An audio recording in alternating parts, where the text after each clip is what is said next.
Oh, hello again everyone, once again, and thank you for visiting. Very nice to see you. This is the final video of the Airfix 1/48 scale Spitfire Mk1a. I will build another Mk1a in the near future when it arrives, and I think we all know which one that is. But what I've done in the meantime from the last time we met is to finish off the paintwork and to do a little bit of weathering. Now, a little bit of a warning for you all. This perhaps isn't quite finished.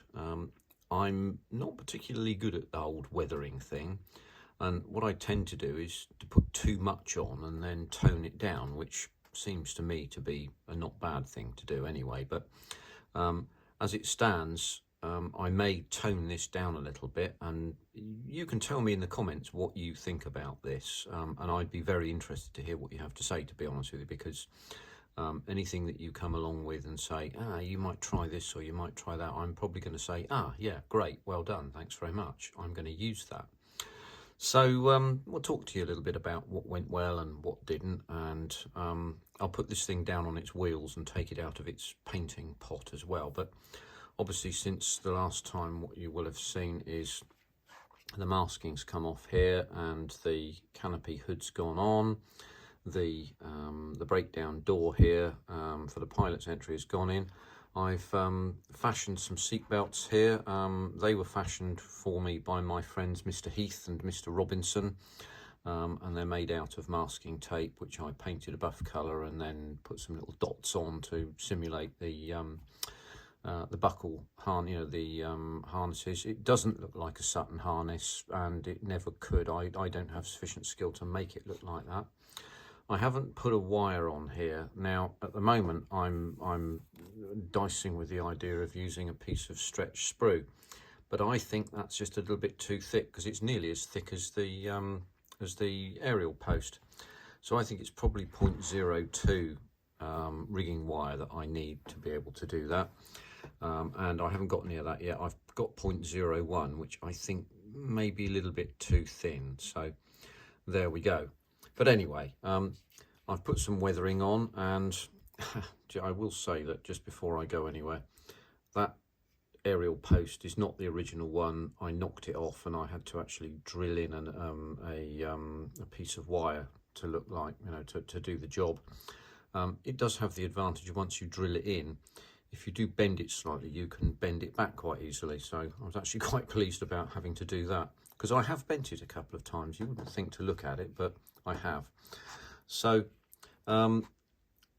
I've managed to get rid of all of that, as you all very wisely pointed out. A coat of matte varnish has evened that off. What I did at the end of the painting was put gloss varnish down, obviously put the decals down. Word about the decals is they've gone down really very nicely. They're very thin, and hence very, very difficult to work with. I had real problems with particularly some of the smaller ones, but as you can see from the let's get my poker here, from the look of this roundel here, with the decal setting solution, these have gone right in very nicely, and they look like they're painted on very nearly, and that I think to the passing examination will be very good. Because they're very delicate, I had a slight problem with this one. As you can see, it's just slightly skew whiff, and I couldn't get it to go back no matter how much setting solution I tried to put on it. So I'm afraid it'll just have to be as it is, I fear, which is a shame, but nothing one can do about it. I think the gas patch is a bit bright, to be honest with you. It shouldn't be as bright as that, and it makes it look like someone's put it on brand new, which maybe they wouldn't have done. I did lose the navigation light from the top here, so I've had to Heath Robinson one again out of a piece of scrap plastic that I shaped to fit, and then painted a dull silver colour. It's not the best solution, but it is a solution nevertheless.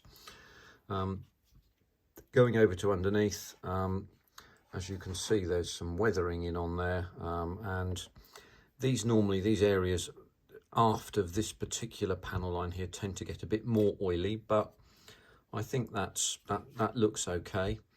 The matte varnish had the really excellent side effect of toning down this gloss aluminium finish. So this was polished aluminium paint that I used, but as you can see, you wouldn't think to look at it now, because I've put a bit of weathering on this and a bit of dirt, and it seems to have come out really quite nicely. So that's that's that.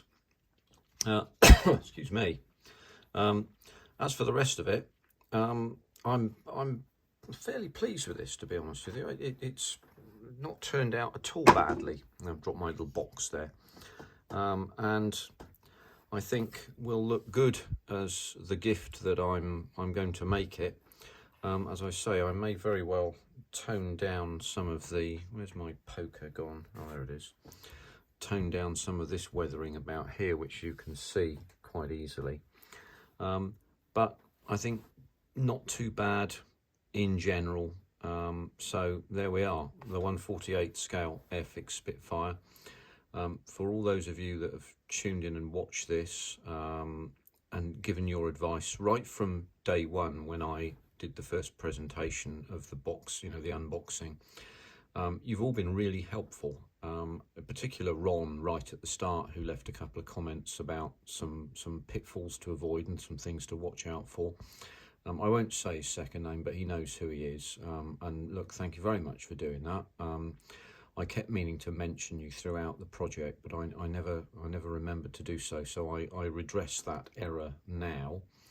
For the rest of you who've been very kind with your comments, I'm very much obliged. As I've said before, it spurs me on to try and do the job better and be more efficient at it. But if you've got any questions that you want to ask, anything you think I've missed here, any way that you think I can create a better weather effect where the exhausts are, then give me a shout. I set myself the challenge of doing this just with a brush and with some sponges and so on and so forth, but it's not come out half bad, I don't think, really. But there we are. So this is the final one for this. I'll be moving on to the next project. Some of you will know that I'm already building a tank, some of the bits and pieces of which you can see in the corner there. There are other bits dotted about, but that's going to get a bit interesting fairly shortly, I think, because the whole thing will start to slip together and actually look like a tank. And I'll be going through the same efforts with that as I have been with this in terms of painting and weathering at some stage, although because it's a single colour, that's going to have some, that'll have some different challenges in terms of highlighting a single colour so that it doesn't look like a toy. Anyway, be that as it may, thanks very much once again for watching, subscribing, commenting, everything. Really obliged to you. Love to hear from you. Thanks very much indeed. See you on the next one. Bye-bye for now.